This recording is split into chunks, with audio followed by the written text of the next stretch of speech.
Senior anchor person Nadeem Malik हमें join कर चुके हैं। बिल्कुल, नदीम मलिक साहब आपको खुशामदीद कहेंगे। नदीम मलिक साहब, सबसे पहले तो मैं आपसे इस पर बात करना चाहूंगा, ख्वाजा साद रफीक अभी अदालत में पेश हुए हैं और उन्होंने ये बात की कि मुज़ाकरात में ये तय तो हुआ कि लोग नताइज तस्लीम करेंगे, लेकिन सिंध और बलूचिस्तान में असेंबलियां बहुत हसास हैं, दोनों असेंबलियों को पंजाब के लिए वक्त से पहले तहलील करना मुश्किल है। तो ये आप क्या समझ रहे हैं? अगर ये मुश्किल है तो फिर तो मुज़ाकरात में ये डेडलॉक बरकरार रहेगा कि इनको असेंबलियों को तहलील किए बगैर तो तारीख पर इत्तफाक करना बड़ा मुश्किल है। देखिए, जो आज की प्रोसीडिंग्स है इनको देखते हुए मुझे लगता है कि अदालत अपने पहले के जो हुक्मनामे है उसमें लचक दिखाएगी, क्योंकि अगर वो लचक नहीं दिखाते हैं तो फिर मामला किसी हल की जानब नहीं जा सकता, फिर तनाव तो हो सकता है, टकराव तो हो सकता है, हल नहीं निकल सकता। तो मेरा तासुब यह है कि सुप्रीम कोर्ट थोड़ा सा स्टेप बैक कर रही है।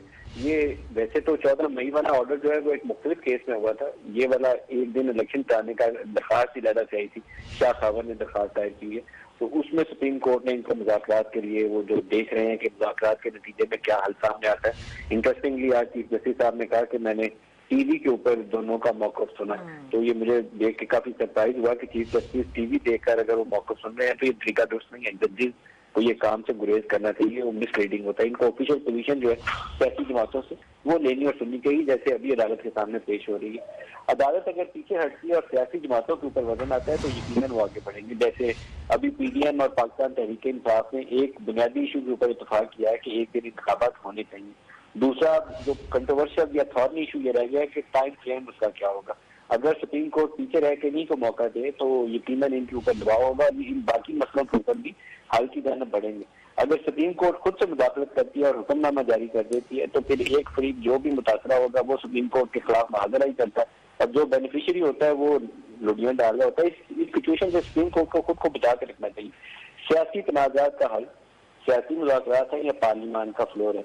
इन मुज़ाकरात के अंदर सीबीआई की जानिब से एक तजवीज़ आई थी और वो तजवीज़ ये थी कि हम कौमी असम्बली में वापस आ जाते हैं, क्योंकि एक अदालती हुक्मनामे के तहत अभी तक उनके इस्तीफे जो है मंजूर नहीं हुए। सीबीएम ने उसके ऊपर एक शर्त आयद की है कि अगर आप असम्बलियों की मुद्दत पूरी करने की बात की पर आमादा हैं तो फिर हम आपको कौमी असम्बली में वापस आने देंगे। इसके ऊपर दोनों को लचक दिखा के मेरे ख्याल में 30 सितंबर या कम 2 अक्टूबर के करीब जाके किसी तारीख के ऊपर इत्तफाक राय पैदा कर लेना चाहिए, और इम्कान है कि ये पैदा कर सकते हैं। बजट एक दरमियान में इशू है जो आज अदालत के सामने भी मौक़िफ़ रखा गया, और यकीनन बजट के ऊपर अदालत सुनना भी चाहेगी कि बजट को दरमियान में छोड़ के क्या आगे बढ़ा जा सकता है या बजट पेश कर लेना चाहिए। मेरे ख्याल में अदालत चाहेगी कि बजट पेश किया जाए ताकि एक नया इक़्तिसादी बहरान पैदा न कर ले। एक और जो बड़ी अहम पेशरफ्त हुई है वो 63A के हवाले से, जिसको ख्वाजा साद रफीक ने उठाया, क्योंकि 63A ने बुनियादी तौर पर इस मौजूदा सियासी और आईनी बहरान को जन्म दिया। 63A का फैसला जो था, मैं तो जाती तौर पर उस फैसले को दुरुस्त नहीं समझता, लेकिन सुप्रीम कोर्ट का एक फैसला रिव्यू में पड़ा हुआ है। एक जज साहब ने उसमें कहा था कि it amounts to rewriting of the constitution. तो सुप्रीम कोर्ट का उसको देखना चाहिए कि री राइटिंग ऑफ द कॉन्स्टिट्यूशन में पाकिस्तान की हालत आज क्या कर रही है। सियासी बहरान सारा उस फैसले की बुनियाद, तो उसको देखें, उसको दुरुस्त कर लें, उससे सारे मामला बेहतरी की जानब चले जाएंगे। जस्टिस अतन नज़ीरुल्लाह वाले आज केस का हवाला दिया चीफ जस्टिस साहब, एक से बढ़कर एक चीज है। आज तो प्रोसीडिंग के अंदर वो कह रहे हैं कि जस्टिस अतन नज़ीरुल्लाह ने असेंबलियों की सूबाई असेंबलियों की बहाली के ऊपर बात की थी, लेकिन हुकूमत ने दिलचस्पी नहीं दिखाई। ये बुनियादी सवाल था जो जस्टिस अतन नज़ीरुल्लाह ने 3 सवाल उठाए थे, उनमें से एक सवाल था। इसीलिए तो हम बार बार कहते रहे कि वो जो 4-3 वाला बेंच है उसमें जस्टिस अतन नज़ीरुल्लाह और जस्टिस मंसूर अली शाह ने जो बातें कही थी वो कहानी आज चीफ जस्टिस खुद उनके ऑर्डर को तहरीरी हुक्मनामा था जस्टिस अतन नज़ीरुल्लाह का, उसको आज प्रोसीडिंग के अंदर खुद कोर्ट कर रहे हैं। तो मेरे ख्याल में हुकूमत को भी इस मुद्दे को उठाते हुए रिव्यू फाइल करना चाहिए। जो आज अदालत ने कहा कि रिव्यू हुकूमत ने फाइल नहीं किया, इलेक्शन कमीशन ऑफ पाकिस्तान ने दरखास्त दिया, तो हुकूमत भी दरखास्त दे दे उसको। 4-3 का भी मौका उसमें रख दें कि 4-3 का फैसला, हम 3-2 वाला फैसला दूसरी समझते, लेकिन रिव्यू फाइल करना चाहिए सुप्रीम कोर्ट के सामने। अच्छा नदीम मलिक साहब, अभी जिस दौरान हम आपसे बात कर रहे हैं, आप गुफ्तगू कर रहे हैं, इसी दौरान बड़े अहम रिमार्क्स भी सामने आ रहे हैं। एक रिमार्क सामने आया है चीफ जस्टिस की जानिब से जिसमें उन्होंने कहा है कि 8 अक्टूबर तक सिक्योरिटी ठीक होने की क्या गारंटी है, क्योंकि आप लोग सिक्योरिटी को बेस बनाकर सिक्योरिटी के मामलों को सामने रखते हुए सबसे ज्यादा इंपॉर्टेंटली इस बात पर जोर दे रहे हैं कि सिक्योरिटी एक रीजन है जिसकी वजह से हम ये इंतखाबात का जो इनकाद है वो मुमकिन नहीं बना पा रहे हैं। तो उन्होंने सवाल किया है कि 8 अक्टूबर तक सिक्योरिटी ठीक होने की क्या गारंटी है, सिर्फ मफरूजों पर इलेक्शन की तारीख नहीं दी जा सकती। देखिए, इसके ऊपर बहुत आसान है। वो हुकूमत पाकिस्तान जो इस वक्त मौजूदा हुकूमत है उसको तहरीरी तौर पर पूछे कि बताइए कि आपका मौक़िफ़ क्या है, क्या आप अदालत को यकीन दहानी कराते हैं कि 8 अक्टूबर को इंतखाबात होंगे पाकिस्तान में। उसकी वजूहात भी उनसे ले लें, वज़ारत दिफा से भी उसकी मौक़िफ़ ले लें और फिर उसकी रोशनी में पीछे हट गए। मेरा ख्याल है अदालत को पीछे हट के इन्हें मौका देना चाहिए, क्योंकि ये जो अल्फास वाली सूरत हाल होती है ना, इसमें एक जीता और एक हारता है, और ना हम सुप्रीम कोर्ट को हारता हुआ देख सकते हैं ना पार्लियामान को हारता हुआ देखते हैं। अनफॉर्चुनेटली वो सिचुएशन इस वक्त है कि एक फ्रीक जीतेगा और एक हारेगा, तो उसका बचने का एक ही तरीका है कि स्टेप बैक कर दें, तो स्टेप बैक इन्हें कर देना चाहिए। 8 अक्टूबर को इंतखाबात होंगे या नहीं होंगे, इसका बहुत आसान हल यही है कि वो इलेक्शन कमीशन ने तजवीज़ दी हुई है, हुकूमत से उसकी तहरीरी जवाब मांग लें, हुकूमत से भी मांग लें, वज़ारत दिफा से भी मांगे, वज़ारत खजाना से भी मांग लें। कल को पैसों का दोबारा एक्सक्यूज तो नहीं पेश करेंगे, उनसे पूछना है कि आप सिक्योरिटी देंगे या नहीं देंगे, फिर सियासी जमातों का मौक़िफ़ लें और उसकी रोशनी में एक फैसला करके तो मेरे ख्याल में बहुत महफूज रास्ता लेते हुए सुप्रीम कोर्ट को पीछे हट जाना चाहिए। नदीम साहब, पाकिस्तान हसास हालात से गुजर रहा है, इस बात पर तो पीटीआई इत्तेफाक कर रही है, लेकिन तारीख आगे ले जाने पर इत्तेफाक नहीं कर रही है, तो पीटीआई के मौकिफ को आप कैसे देख रहे हैं ओवरऑल? देखिए, पीटीआई एक सियासी जमात है, उसको तो कहना चाहिए कल सुबह इलेक्शन हो जाएंगे, कोई बुरी बात नहीं है। सियासी जमातें ऐसे ही मुतालबा करती है। जब पाकिस्तान तहरीक इंसाफ की हुकूमत थी तो PMLN और पीपल्स पार्टी हर रोज कहते थे कि ये सिलेक्टेड हुकूमत है, इसको जाए और नए इलेक्शन हो।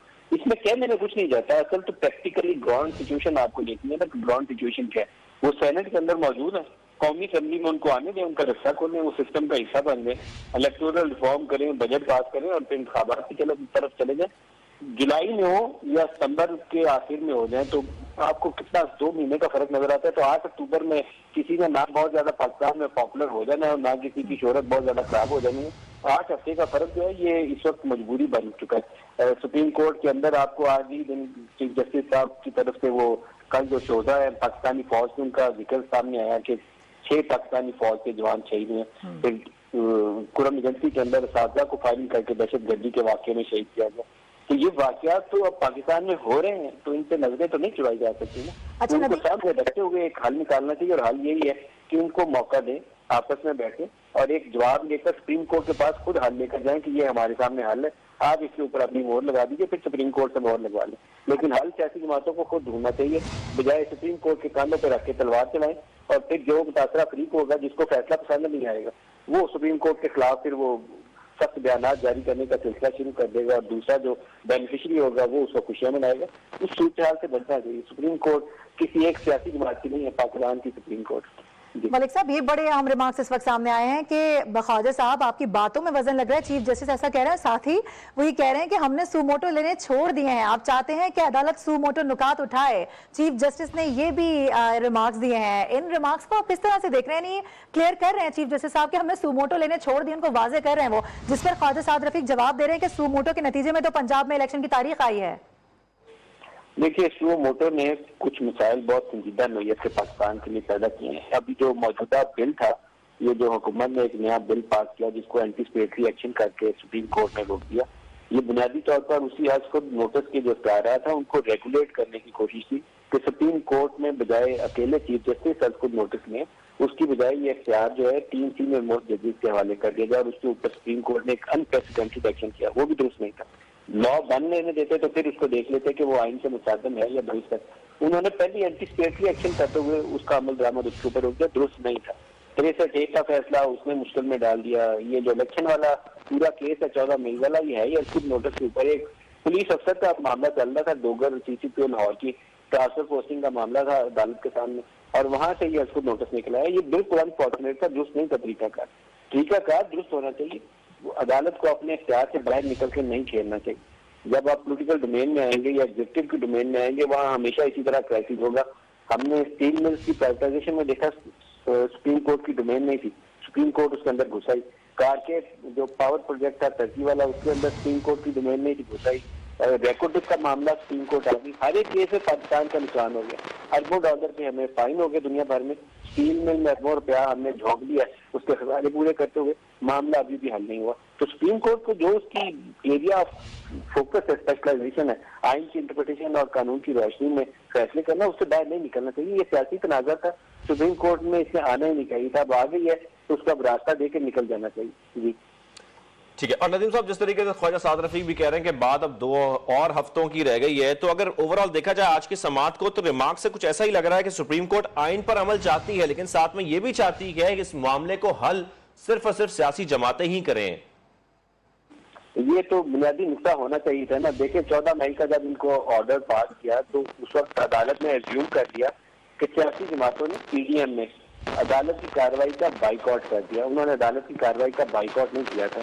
तहरीरी उन्होंने जो बयान जारी किया था उसके अंदर उन्होंने कहा था कि हम इस फैसले को मुस्तरद करना है। मुस्तरद करना और अदालती कार्रवाई का बाइकआउट करना, ये दो मुख्तलिफ सूरतें हैं। यही वो टीवी के टिकट हैं जो पढ़ के अदालत से, मैं कह रहा हूँ, फैसला नहीं करना चाहिए। वो अगर उस दिन सियासी जमातों को सुन लेते और उनको ही कहते कि आप किसी सोल्यूशन पर बैठे, आपस में मुज़ाकरात करें और किसी हल पर आए और उस हल को लेकर हमारे पास आए, तो फिर हम उसके मुताबिक उसकी रोशनी में फैसला कर देंगे।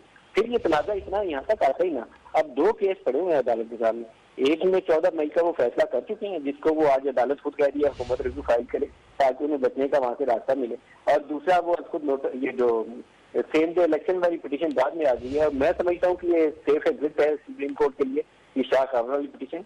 यहाँ से सेफ एग्जिट लेते हुए आहिस्ता आहिस्ता पीछे हट जाना चाहिए और वो सारा इनके सियासी जमातों के ऊपर डालें, आपस में बैठे और बातचीत करें। ये इतनी बड़ी ईगोज हैं इनकी कि आपस में बैठ के हल नहीं ढूंढते और सुप्रीम कोर्ट, हाई कोर्ट में जाके दरखास्तें रोज डालते हैं। वहाँ एक आम जो पाकिस्तानी है उसके मुकदमात तो साल साल लगते नहीं है, लेकिन सियासी नौयत के मुकदमात रोजाना हाई कोर्ट इस्लामाबाद शुरू होती है, लाहौर शुरू होती है, सुप्रीम कोर्ट बैठती है, तो पहले लिस्ट ये है सियासी बड़े बड़े हाई प्रोफाइल केसेस की लगी हुई है। तो इससे बाहर निकलना चाहिए अदालत को। अदालत भी अपना टाइम में ज़ाया करे और वो रिलीफ लोगों को प्रोवाइड करें बजाय इन तनाज़ात को तय करने। तो नदीम मलिक साहब, लग क्या रहा है फिर ये मामला जाएगा कहाँ पर? जहां से शुरू हुआ था फिर वापस अगर वहां जाता है तो इतना वक्त के ज़िया जो हुआ है, जो अवाम सारी नजरें लगा के बैठे हुए थे कि अब ये होने जा रहा है और अब कुछ ना कुछ हल निकलेगा, लेकिन अगर हल ही कुछ नहीं निकला और इन दोनों जमातों ने ही बैठकर फैसला देना था, सुमोटो का फायदा और उसके बाद इन तमाम जमातों का आपस में जो उलझना है वो फिर समझ से बाहर है। देखिए, जो हो चुका है वो तो अब हो चुका है, उसको तो अंडू नहीं वो कर सकते, लेकिन कुछ चीजों की इस्लाह की जा सकती है। जैसे 63A के रिव्यू में जाएं और रिव्यू में जाके 63A की दुरुस्तगी करें, वो फैसला गलत था, उसकी इस्लाह करें। आइन के मुताबिक जो 73 के आइन की मौजूदा शक्ल है उसके मुताबिक उस फैसले को करें। बजट का मामला चीफ जस्टिस साहब सीरियसली टेकअप कर रहे हैं और पूछ रहे हैं कि बजट पास करना कितना जरूरी है। बजट 30 जून को पास हो जाएगा, तो 1 जुलाई को बैठ के केयर टेकर सेटअप लिए हैं और ये केयर टेकर सेटअप के पास अगर वक्त से पहले असम्बलियां डिजॉल्व हो तो 90 रोज की मुदत होती है। तो जुलाई 10 सितंबर, एंड सितंबर बनता है, एंड सितंबर को इलेक्शन हो सकते हैं पाकिस्तान। ये कोई इतनी मुश्किल सूरत हाल नहीं है जितनी मुश्किल हमने बना ली है। इसमें मेरे ख्याल में सिर्फ गुंजाइश पैदा करने की जरूरत है। कुछ 1 महीना 1.5 महीना पहले हुकूमत पीछे आ जाएगी, अब तहरीक इंसाफ 1.5 महीने के लिए गुंजाइश पैदा कर लेगी तो रास्ता निकल आएगा। वक्त से पहले असम्बलियां डिजॉल्व करने का order supreme court of Pakistan तो जारी नहीं कर सकती कि आप कौमी असेंबली पहले डिजॉल्व कर दें, ये सुप्रीम कोर्ट के पास कोई पावर नहीं है। तो ये तो अल्टीमेटली एक पॉलिटिकल डिसीजन होना है और पॉलिटिकल डिसीजन के लिए पीडीएम को ऑन बोर्ड करना जरूरी होगा कि वो सिंध असेंबली भी तोड़ें, वो बलूचिस्तान असेंबली भी डिजॉल्व करें और फिर वफाक में भी हुकूमत गिराएं और उसके बाद इलेक्शन में चले जाएं। तो ये पीटीआई को पता है इन बातों का, लेकिन वो चाहते ये थे कि उन्हें सुप्रीम कोर्ट से कुछ ऐसा रिलीफ मिल जाए जिससे वो बैठ के तो चुपके से निकल जाए। लेकिन अब सारे एक बात के ऊपर इत्तेफाक की राय कर चुके हैं, पीटीआई वाले भी और पीडीएम वाले भी, तो पाकिस्तान का बेहतरीन मुफाद इसी में है कि इलेक्शन एक ही रोज हो रहे हैं। तो एक ही रोज की शर्त के ऊपर अगर इत्तेफाक है तो 1 तारीख के ऊपर भी इत्तेफाक कर लेंगे। इन्हें 2 हफ्ते और आपस में बैठना चाहिए, मुज़ाकरात करें, तब तक बजट भी तैयार हो जाएगा और मामला आगे बढ़ जाएगा। अच्छा, नदीम मलिक साहब हमारे साथ ही मौजूद रहेगा। इस वक्त कार्रवाई चूंकि जारी है तो रिमार्क्स भी सामने आते जा रहे हैं, बड़े अहम रिमार्क्स एक मरतबा फिर सामने आए हैं। चीफ जस्टिस ये कह रहे हैं कि वो हिदायत देंगे, ना ही मुज़ाकरात में मुदाखलत करेंगे। अगर चंद दिनों में मामला हल ना हुआ तो फिर देखा जाएगा। और ये इस्तफसार किया कि क्या नजरसानी अपील दायर करने की मुद्दत खत्म हो चुकी है। वकील शाह खबर जवाब दे रहे हैं कि इलेक्शन कमीशन ने नजरसानी अपील दायर कर रखी है। फिर सवाल किया गया है, इस्तफसार किया गया है चीफ जस्टिस की जानिब से कि क्या इलेक्शन कमीशन की नजरसानी अपील काबिल समात है। इलेक्शन कमीशन ने कहा था कि सिर्फ फंड्स और सिक्योरिटी चाहिए। चीफ जस्टिस ने ये रिमार्क्स दिए हैं। तो इस तमाम तर सूरत हाल को और अब जो रिमार्क्स आए हैं इनको किस तरह से आप सम अप करेंगे? देखिए कि 14 मई को इंतखाबात नहीं हो सकते। आज 5 मई को बैठे हम इस ट्रांसमिशन में ये सारी बातें डिस्कस कर रहे हैं।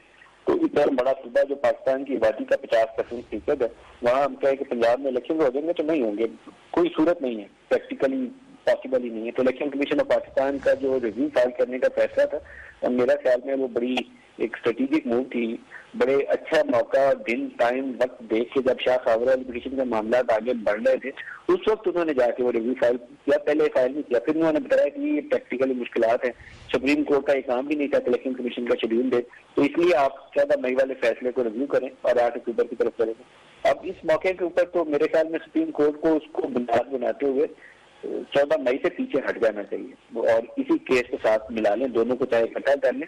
और सियासी जमातों को उन्होंने कल जो 27 अप्रैल का तहरीरी फैसला जारी किया था, कल ही शाम में सुप्रीम कोर्ट ने जारी किया था, उसके अंदर भी उन्होंने ये बात दोहराई थी कि हमने इनको कोई डायरेक्शन या ऑर्डर जारी नहीं किया कि आपस में मुज़ाकरात करें, क्योंकि कौमी असम्बली में तकरीरों में बहुत तनकीद हुई थी कि हमें तो कहते हैं आपस में मुज़ाकरात करें, तो सुप्रीम कोर्ट के अंदर जो तकसीम है ये आपस में क्यों मुज़ाकरात नहीं करते।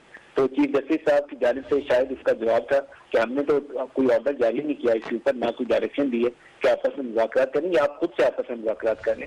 तो ये पोजीशन अभी बरकरार रहनी चाहिए, बजाय कि वो अदालत हुक्म जारी करे कि पीडीएम और पीटीआई एक दूसरे से जरूरी बात करें और एक हफ्ते के अंदर आकर में रिपोर्ट करें। थोड़ा सा पीछे हट लें और उनको बोलें कि आपस में तय करें और 15 दिन की पेशी डाल दें, 15 दिन के बाद दोबारा बैठे, तब तक ये किसी नतीजे पे निकल आएगा, कोई ना कोई हल लेकर आ जाएंगी ये सियासी जमातें। जब इन्हें पता होगा कि हमने ही बैठना है, हमने ही हल देना है, फिर ये हल निकालेंगे। ये पॉलिटिकल डिस्प्यूट है, सियासी तनाज़ा है, ये किसी इंतजामी हुक्म से हल नहीं होगा। अगर 14 मई को वो 30 मई की जाए फिर भी इलेक्शन नहीं होगा। इलेक्शन तभी होगा जब ये पॉलिटिकल प्लेयर्स जो हैं ये किसी इत्तेफाक राय के ऊपर आएंगे। बिल्कुल किसी इत्तेफाक राय के ऊपर आएंगे। और नदीम मलिक साहब, जैसा कि आप कह रहे हैं, ये सबसे इंपॉर्टेंट बात तो इलेक्शन कमीशन की है, इलेक्शन उन्होंने कराने हैं और इलेक्शन कमीशन ने ये कहा था कि सिर्फ फंड और सिक्योरिटी के जो मसाइल हैं वो हल होने चाहिए। तो फिर इस वक्त इलेक्शन कमीशन को ऑन बोर्ड लेना बहुत जरूरी है कि फिर जो तारीख है वो कितनी आगे जा सकती है या उसमें कितना वक्त दरकार है तैयारी में इलेक्शंस की। मैं तो समझता हूँ 30 सितंबर की तारीख है, बाकी ये आप अदालत और सियासी जमातें जो आपस में इत्तेफाक राय करेंगी, क्योंकि बजट के बाद ये प्रोसेस आगे चलना, बजट से पहले नहीं चल सकता। आपका जब तक IMF ऑन बोर्ड ही ना आता, आपके सर के ऊपर एक तलवार लटकी हुई है, वो है डिफॉल्ट की। और IMF की जो अभी ताजा हमने उनके कल ही हमारे वो शकील अहमद साहब ने फाइल की है खबर, उसके जो मिशन चीफ है पाकिस्तान के हवाले से, उसने बोला कि हम बजट के हवाले से जो अहदाफ है हुकूमत से डिस्कस कर रहे हैं, उसके बाद स्टाफ लेवल एग्रीमेंट करेंगे। तो इसका मतलब यह है कि आपका जो अगली किस्त का अजरा है वो मशरूत है कि आइंदा बजट में जो अहदाफ है आपके करंट अकाउंट के, बजट डेफिसिट के, वो इन लाइन होंगे जो IMF के प्रोग्राम है उसके मुताबिक।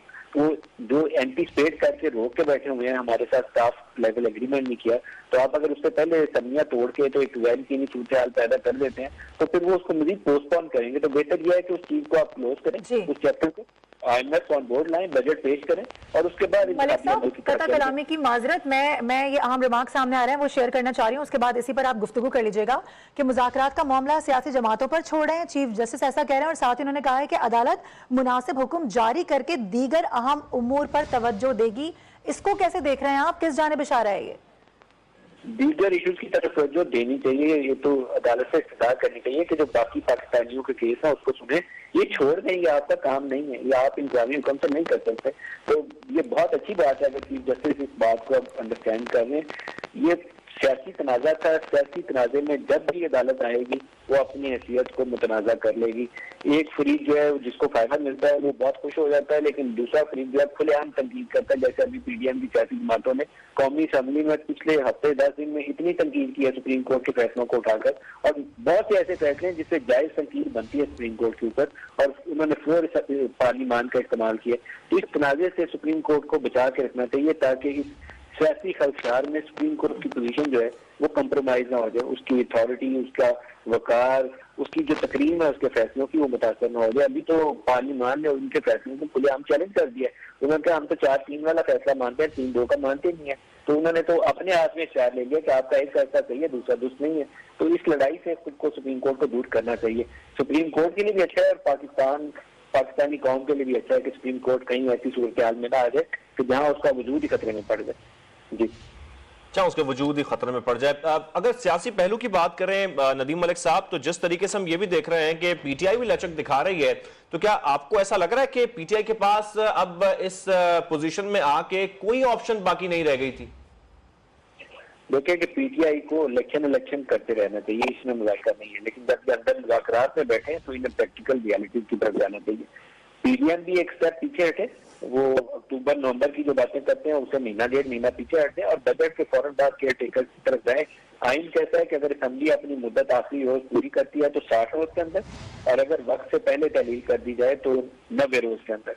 तो इसके ऊपर 90 डेज की कंडीशन आयद होगी। कौमी असेंबली अगर आप 30 जून या 1 जुलाई या 2 जुलाई को अगर असेंबली डिसॉल्व करते हैं तो 90 रोज की शर्त आएगी, उस पर 90 रोज का काउंटडाउन शुरू करें और इंतखाबात करें। कोई मुश्किल नहीं है, सिर्फ इनको अंदर बैठ के आपस में इत्तेफाक राय पैदा करना होगा और किसी एक फरीक को ये उम्मीद या आस नहीं होनी चाहिए कि मुझे सुप्रीम कोर्ट का रिलीफ मिल जाएगा, मुझे वहां से रिलीफ मिल जाएगा। उन्हें ये बात क्लियर होनी चाहिए कि आपस में इत्तेफाक राय करना है, फिर ये आगे पीछे एक दूसरे के लिए गुंजाइश पैदा करके रास्ता निकालेंगे।